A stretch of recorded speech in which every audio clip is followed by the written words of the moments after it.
Hey everyone, welcome back to my channel. This week's video is the power of social connection for health, weight balance, and stress relief.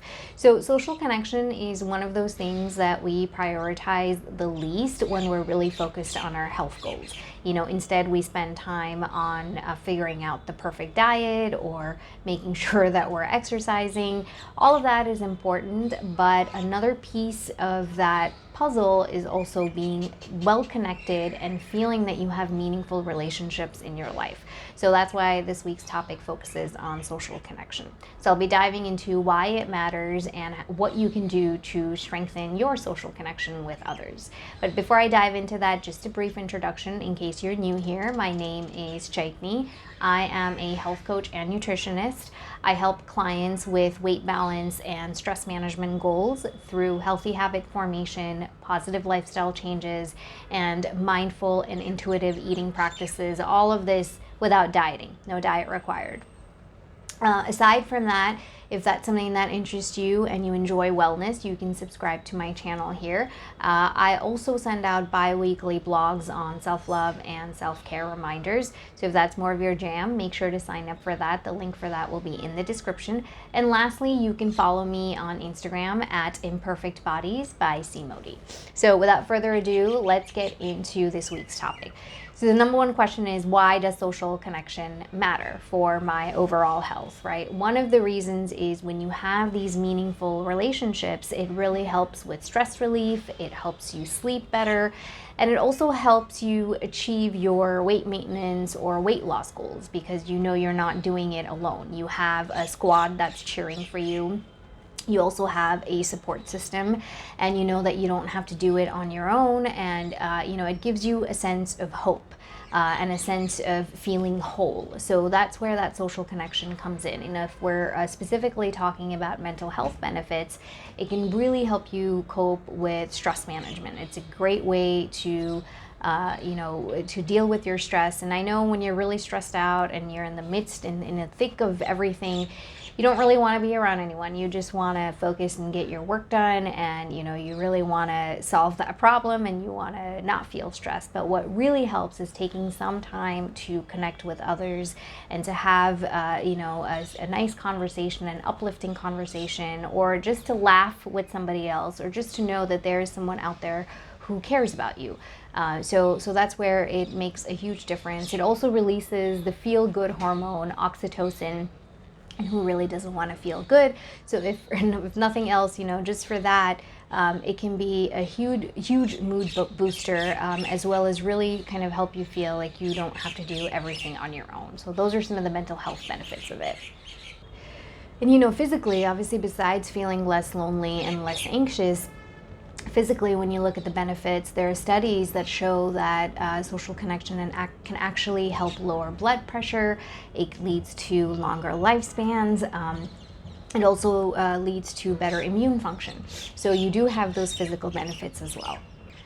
And lastly, having that social support, like I mentioned earlier, makes it a lot easier to achieve your health goals. Whether it's meal prepping with your family, or it's knowing that you have a friend that you can call or rely on and share about a tough day that you've had, or you have someone out there who's cheering you on, who's helping you feel hopeful, or just helping you realize that everything's going to be okay, that this will pass. It's just somebody who's giving you perspective. There's also this sense of belonging, which is believe it or not, a very important need that all of us humans have, but besides having food, shelter, clothing, all of that. That sense of belonging can be so therapeutic, it can be so healing. So social connections have a huge impact on your health, whether it's mental, whether it's physical, or it's emotional. Okay, so now let's get into how to strengthen or even develop some of these social connections, especially if you're in a new place or a place that's not very familiar to you. So number one thing is really prioritize quality over quantity. It's not about having a ton of different groups or a ton of different people. Even one or two people can actually make a big difference.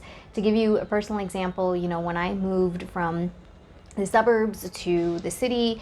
I really didn't have any friends there. In general, I was struggling. I'd just gotten divorced, and I was Googling how do you make friends at the age of 32.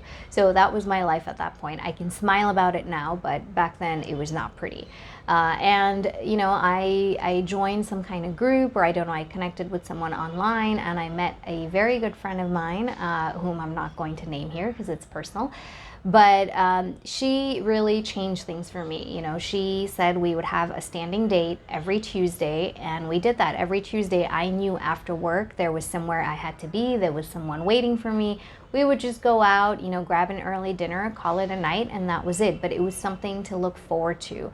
So think about those standing dates. Who is that person that you can maybe catch up on coffee with? If not weekly, then maybe twice a week or even once a month. Or who is that friend with whom you can schedule a call, every Friday at a certain time and just catch up on your week and see how things are going. Maybe it's a video call, which is even better.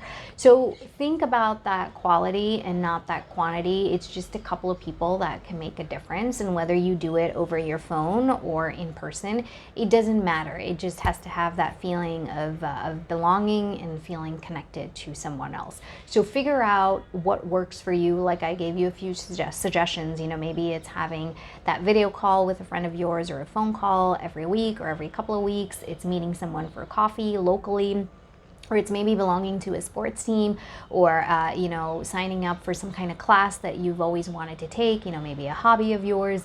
And that's a place, again, where you show up at a certain day, certain time, certain place, and that's where you have to be. And slowly you start to bond with the people there. So think about quality over quantity. Tip number 2 is, it's something that you've heard, but it is so important. Whether it is a date night that you're going on with a partner, or again, it's just meeting up with a friend or being in a group of friends, put that phone away. Trust me, nothing's happening for an hour or so. If it does, maybe you check your phone every 20 minutes.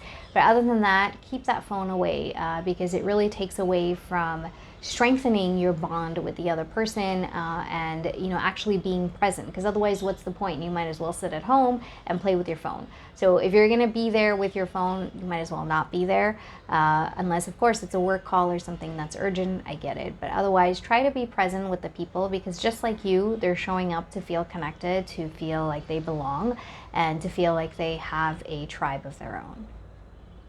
Join communities that actually align with your interests. So don't just do something out of desperation or, just for the hell of it. Do it because it actually interests you. You're curious about it. Maybe you're passionate about it. So it could be joining a hobby group, joining a community, joining a local sports team. There's so many options. But when you do that, you actually look forward to it because you're getting something out of it. And secondly, you get to connect with other like-minded individuals. So if you're really interested in cooking, maybe there's some kind of recipe exchange group that you could be a part of, even if it's virtual and it's online. You could even join a book club that's online where you're getting something out of it. You're getting to read, you're getting to grow, and you're getting to discuss it with other people. Not too long ago, when I was really lonely and I was in a new place and didn't have any friends, I stumbled upon this place that would, every Wednesday, they would show old movies of different languages and, just classics, and some of them were indie movies, and that's totally my thing. I really enjoy that. I love, for some reason, I really enjoy subtitles. So I would go there every Wednesday. I knew at 7 o'clock I went there on my own, and it really didn't matter because it was a group of 15 to 20 individuals. And at the end, we would have a brief discussion, and it just felt so nice to be able to do something like this for myself. So do something that you're passionate about, that you actually enjoy, and that you're going to stick with, because you don't want to just do it for a couple of weeks and then abandon it because you have no interest in it. So lots of different options. Do your research and you will definitely find something. If it's not in person, then online.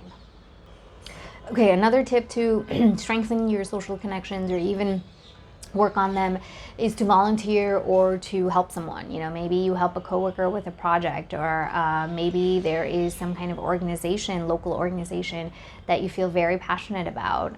So go ahead, make that phone call, reach out, whatever it takes, and go out and volunteer. You know, again, that is something that brings you very, very close to other people because it's for a same cause. But more than that, it helps you feel like you've made a difference. You know, it gives you a sense of purpose. It gives you a sense of feeling connected, not just to other people, but to something that actually matters to you. And that is just as essential to your overall health as diet and exercise are. So don't forget, if nothing else, you know, if all else fails, you have the option to volunteer or to help someone with something. You know, maybe it's stopping by your elderly neighbor's place every week and having tea with them, or, you know, whatever it is that floats your boat and that makes sense for your circumstance. But that is also an option that you can consider. You know, then another one is creating shared healthy habits. So connecting with others on these healthy habits to make them enjoyable, to make them sustainable. You know, maybe it's taking a cooking class with somebody, or just showing up to that cooking class and connecting with others as a result of it. Or it's doing a walk and talk with a friend, you know, where you go on your 30-minute walk or 60-minute walk, and that's the time you catch up with a family or a friend. Or it's, you know, a million other things that you can do, whichever healthy habit you're working on. It could be, you know, convincing your friend or partner or somebody else in your social circle to join you when you go on workouts, and make sure that you are held accountable and you're holding them accountable.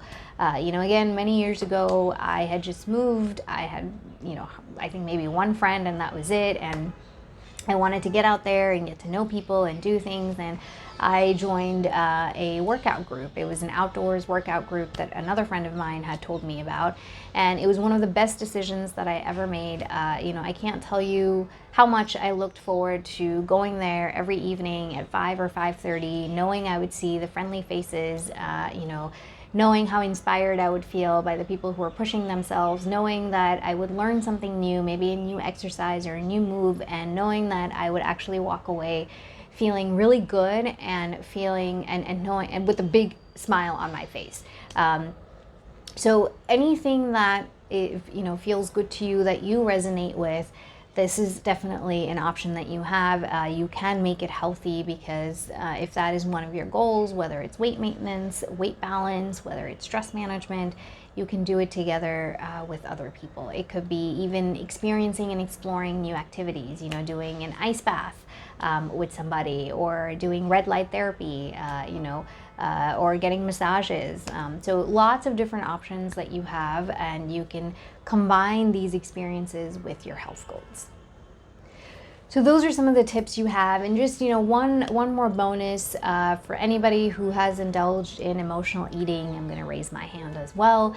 Loneliness is a huge factor behind that. So when you have that bond, when you have a connection with somebody else, that emotional eating can really be addressed. And it's one of the tools that you have that can start to limit some of that emotional eating, because you learn some other coping tools, and connecting with others is that coping tool.